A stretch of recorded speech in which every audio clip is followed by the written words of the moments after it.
Hello बच्चों, तो आज हम देखने वाले हैं इंट्रोडक्शन टू ट्रिग्नोमेट्री। इसमें हम बात करेंगे पूरे जितने भी ट्रिग्नोमेट्री के फॉर्मूले हैं, जितने कंसेप्ट हैं, सभी के बारे में बात करेंगे वन शॉट में। और रिवीजन भी हो जाएगा क्योंकि बोर्ड एग्जाम बहुत जल्दी नज़दीक है, तो आप रिवीजन करना शुरू से अंत तक देखना। ये क्या होता है, तो इसमें स्टडी ऑफ रिलेशन हम लोग पढ़ते हैं किसके बीच में, तो sides and angles of triangle, यानी ट्रायंगल के जो साइड और एंगल होता है उसके बीच में जो रिलेशन होता है उसी को पढ़ते हैं। तो चलो यहाँ पर शुरू करते हैं। सबसे पहले हम सिंपल जो कि दिया है बोर्ड एग्जाम के लिए, एक ट्रायंगल बनाते हैं, वो भी राइट एंगल ट्रायंगल है। अभी कुछ नहीं, अभी केवल राइट एंगल ट्रायंगल के बारे में हम लोग को बताया गया। तो राइट एंगल ट्रायंगल यहाँ पर बना लेते हैं, जहाँ पर ये 90 डिग्री है और इसको बोलते थे कोई एंगल थीटा। देखो थीटा पर डिपेंड करता है कि कौन परपेंडिकुलर है, क्योंकि देखो ये जो 90 डिग्री का अपोजिट में कोई ट्रायंगल ABC है, जहां पर B पर 90 डिग्री राइट एंगल है, तो B के जो अपोजिट में होगा ये तो आपका हाइपोटेनस होगा। क्या होगा? हाइपोटेनस, जिसको हम शॉर्टकट में H बोल देंगे। और जब थीटा हम डिसाइड करेंगे ना, तो जो थीटा होगा उसके अपोजिट वाले को परपेंडिकुलर बोलेंगे। जैसे यहाँ थीटा है तो ये परपेंडिकुलर है, अगर हम थीटा इसको बोलते हैं तो परपेंडिकुलर ये हो जाता, और जो बच गया वो बेस है। जैसे कि थीटा ये है तो परपेंडिकुलर ये हो गया, थीटा ये है तो परपेंडिकुलर जिसको P बोल देंगे ये हो गया। तो जो बाकी बच गया ये वाला, ये क्या हो गया? बेस हो गया। उसी तरह से अगर थीटा ये होता तो परपेंडिकुलर ये होता, बेस ये होता, बाकी हाइपोटेनस चेंज नहीं होता।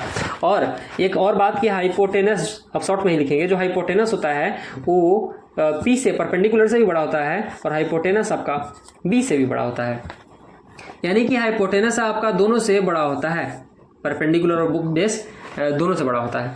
अब इसमें कुछ फार्मूले के बारे में बात कर लेते हैं। जैसे फार्मूला आता है कॉस थीटा, शुरू से बात करते हैं। साइन थीटा का उसका क्या होता है, फिर एक होता है कॉस थीटा का, और फिर एक होता है टेन थीटा का। तो साइन थीटा क्या होता है, तो साइन थीटा का फार्मूला हम देखते हैं, तो यहाँ पर लिखते हैं परपेंडिकुलर अपॉन में हाइपोटेनस, परपेंडिकुलर अपॉन में हाइपोटेनस। और कॉस थीटा में यहाँ पर देखते हैं बेस अपॉन में हाइपोटेनस। कॉस थीटा में क्या देखते हैं, बेस अपॉन में हाइपोटेनस। और टेन थीटा में क्या हम लोग देखते हैं कि देखो टेन थीटा का एक और रूल, टेन थीटा क्या होता है, टेन थीटा जो होता है ना आपका साइन थीटा अपॉन में कॉस थीटा होता है। साइन थीटा का अगर वैल्यू मालूम है और कॉस थीटा का वैल्यू मालूम है, दोनों को इस तरह से डिवाइड करो तो आपको टेन थीटा का वैल्यू मालूम चल जाएगा। तो यहीं से निकल के आता है कि ये है P/H और ये है B/H, तो नीचे H कैंसिल आउट तो P/B बच गया, यानी कि इसका फॉर्मूला होता है P/B। आपका हो गया ये टेन थीटा। अब हम आगे बात करते हैं, जब साइन इतना है तो कोसेक थीटा कितना होगा और सेकेंड थीटा कितना होगा, और टेन का अपोजिट कॉट थीटा कितना होगा। तो सब केवल रेसिप्रोकल हमको ले लेना है। जैसे यहाँ पर आ जाएगा H/P साइन का, और सेक कॉस का जैसे H/B, और टेन जो है इसका रेसिप्रोकल कर देंगे तो कॉट का आ जाएगा, यानी B/P, तो इसका आ गया है ना। ऐसा क्यों हुआ, क्योंकि जो साइन थीटा होता है इसको आप लिख सकते हो 1 अपॉन में कोसेक थीटा, और जो कॉस थीटा होता है इसको आप लिख सकते हो 1 अपॉन में सेक थीटा, और यहाँ पर टेन थीटा को आप लिख सकते हो 1 अपॉन में कॉट थीटा, है ना। और टेन थीटा क्या होता है, sine theta upon cos theta. तो ये सब रिलेशन है जिससे हम ये और ये इस रिलेशन से नहीं आता है, हम हल्का फुल्का रिलेशन बता रहे हैं, कुछ फार्मूला बता रहे हैं जो कि बहुत ज़्यादा काम में आने वाला है। चलो मूव करते हैं आगे। अब हम बात कर लेते हैं कुछ वैल्यू पर, साइन थीटा, कॉस थीटा और टेन थीटा का क्या वैल्यू होता है। जैसे 0 डिग्री पर किसका कितना वैल्यू होता है, 30 डिग्री पर किसका कितना वैल्यू होता है, 45 पर कितना होता है, 60 पर कितना है, 90 पर कितना होता है। बहुत सारा होता है, लेकिन 10th में हम लोग को इतना ही पढ़ना है। 11th में तो और ज़्यादा होता है, जितना बहुत उसमें डिटेल में चला जाता है, लेकिन हमको 10th में इतना ही का वैल्यू जानना है। तो चलो जान लेते हैं। जैसे sine theta, theta equal to 0 पर कितना होता है, 0 होता है ना। और साइन 30 डिग्री का वैल्यू कितना होता है आपका, 1/2 होता है। साइन 45 डिग्री का वैल्यू कितना होता है, 1/√2 होता है। और साइन 60 डिग्री का वैल्यू कितना होता है, √3/2 होता है। साइन 90 का वैल्यू 1 होता है। अब कॉस में क्या करना है, बस उधर जैसे इधर से इधर गए थे तो उधर से इधर, मैंने यानी कि इसके जस्ट उल्टा कर देना है इसको, यानी कि कॉस 0 पर यहाँ कितना हो जाएगा, 1 हो जाएगा। कॉस 30 पर कितना हो जाएगा, √3/2 हो जाएगा, यानी कि जो साइन 60 का था वो यहाँ आ जाएगा। कॉस 45 का इतना ही रहेगा, 1/√2, जितना साइन का था।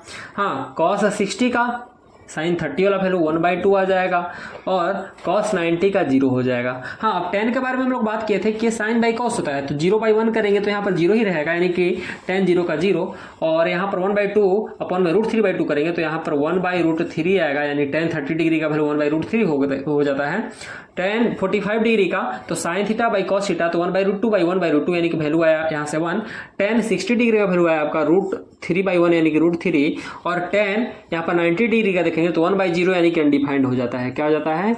Undefined, 1/0 undefined.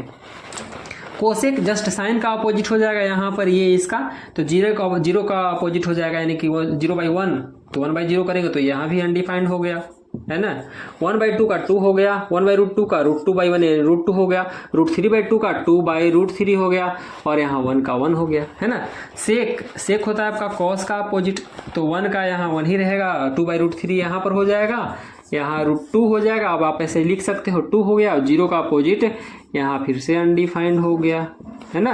अब कॉट थीटा देखेंगे तो ये तो tan का अपोजिट होता है, तो 0 का यहाँ अनडिफाइंड हो गया, 1/√3 का √3 हो गया और यहाँ 1 का 1, √3 का 1/√3 और अनडिफाइंड का 0।